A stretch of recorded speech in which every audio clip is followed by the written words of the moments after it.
dimanapun Anda berada, COVID-19 masih menghantui dunia sampai dengan awal Agustus ini. Tapi memang kalau kita melihat data ataupun kondisi di lapangan, dan ini catatan dari para nakes yang ada, bahwasanya untuk pasien antrian ke IGD ini sudah relatif menurun. Nah, apakah ini menjadi salah satu kebahagiaan atau tanda baik, ataukah tingkat kewaspadaan yang perlu diperlakukan dalam protokol kesehatan? Kita coba kali ini perbincangkan dengan Dr. Ferdianto sebagai dokter spesialis okupasi, koordinator vaksinasi dan Satgas COVID-19 RSON. Selamat malam, dokter.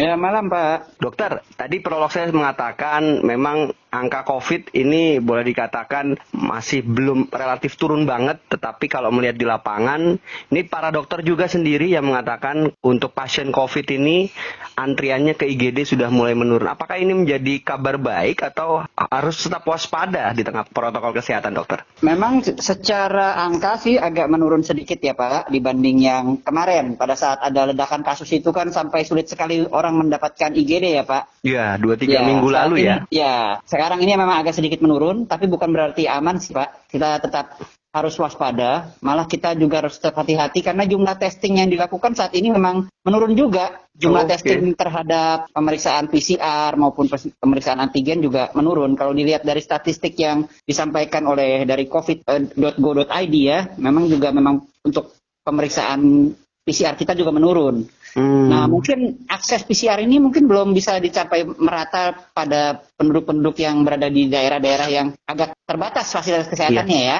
Nah, mungkin jadi sebagian di sana mungkin mereka ada juga yang mengeluh batuk ataupun ada keluhan lainnya, tapi dibiarkan saja di rumah, tapi tidak melakukan pemeriksaan karena akses terhadap pemeriksaan PCR ini masih agak sulit.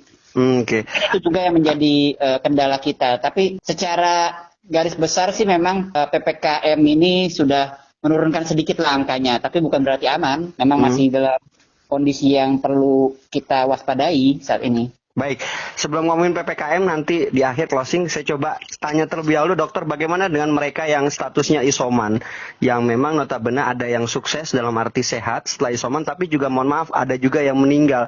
Apa yang dokter bisa katakan kepada mereka yang masih menjalani isoman di tengah pandemi COVID ini? Ya, pada dasarnya gini, pada saat kita terkonfirmasi sakit COVID-19 ya, kita perlu juga mengecek kondisi kesehatan kita. Jadi tidak semua itu bisa dilakukan dengan isoman ataupun isolasi mandiri ya.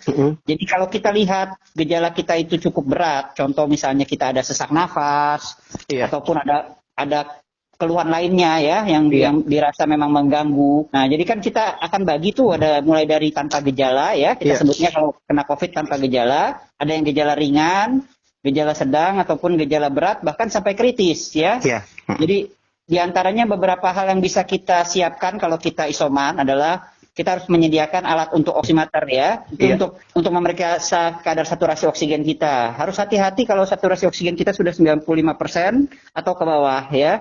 Itu harus kita hati-hatikan pertama. Terus yang kedua juga harus hati-hati kalau napas kita terasa sesak, ya itu juga kita harus hati-hati. Jadi walaupun kita isoman, kita tetap harus memantau kondisi kesehatan kita. Kalau memang terjadi sesak ataupun saturasi oksigen kita turun, kita wajib mencari pertolongan, yaitu mencari tempat fasilitas kesehatan ya untuk mendapatkan pengobatan seperti itu. Selain obat-obatan tentunya diminum ya, karena sekarang ini kan sudah mulai ada telemedicine ya, jadi dari pemerintah Kemenkes sudah memberikan akses untuk penderita COVID bisa isoman di rumah tapi mendapatkan obat-obatan dari program Kemenkes ini bekerjasama dengan 11 platform. Dokter, isoman mungkin sekarang angkanya juga, kemarin saya coba berbincang dengan direktur dari Rumah Sakit Ilya Cibubur, dok, yang mengatakan memang yang tak terpantau kadang-kadang adalah isoman karena dipantau dari puskesmas bahkan yang tingkat paling bawah. Di satu sisi juga kan PPKM juga masih menunggu nih apakah diperpanjang atau tidak nih besok oleh Presiden Republik Indonesia Jokowi. Tapi closing statement menurut Pak Dokter sendiri bagaimana untuk status PPKM sejauh ini, apakah sudah relatif sesuai jalurnya dalam arti bisa menekan angka penyebaran COVID melalui tracing 3T-nya? Iya, PPKM sih memang membatasi mobilitas merupakan salah satu ya. Memang itu kan juga merupakan salah satu dari 5M, bahkan 6M sekarang yang dicanangkan oleh Kementerian Kesehatan ya. Salah satunya adalah membatasi 6M itu? mencuci tangan. Terus memakai masker, Iya. masker double ya bahkan ya Iya. sekarang ya. Iya. Terus juga menghindari kerumunan, ya, Iya. menjaga jarak, Iya. ya. Terus mengurangi mobilitas, Iya. seperti itulah semuanya. Kita harus tetap melaksanakan itu. Mm-mm. Tapi ya, PPKM ini meskipun sudah dilaksanakan, ya memang menurunkan sedikit ya efektivitasnya. Tapi ya memang seperti pedang bermata dua kalau menurut saya ya kadang-kadang ya, karena Mm-mm. kita harus memperhitungkan juga kondisi ekonomi Di masyarakat, keluarga. terutama yang Iya. Iya. golongan ekonomi lemah ya, yang Iya. hari-harinya harus berdagang atau apa, itu akan sangat terpengaruh kan ya Iya. terhadap ini. Nah, di satu sisi sih memang ada penurunan dari angka kesakitan ya dari COVID ini. Tapi kan kalau diteruskan terus-menerus, nanti apakah tidak ada efek samping yang lainnya terhadap perekonomian, terutama yang tadi seperti saya bilang untuk yang ekonomi Menengah ke bawah. menengah ke bawah, ya itu Iya. harus dihati-hatikan juga memang. Ya memang ini adalah membatasi mobilitas.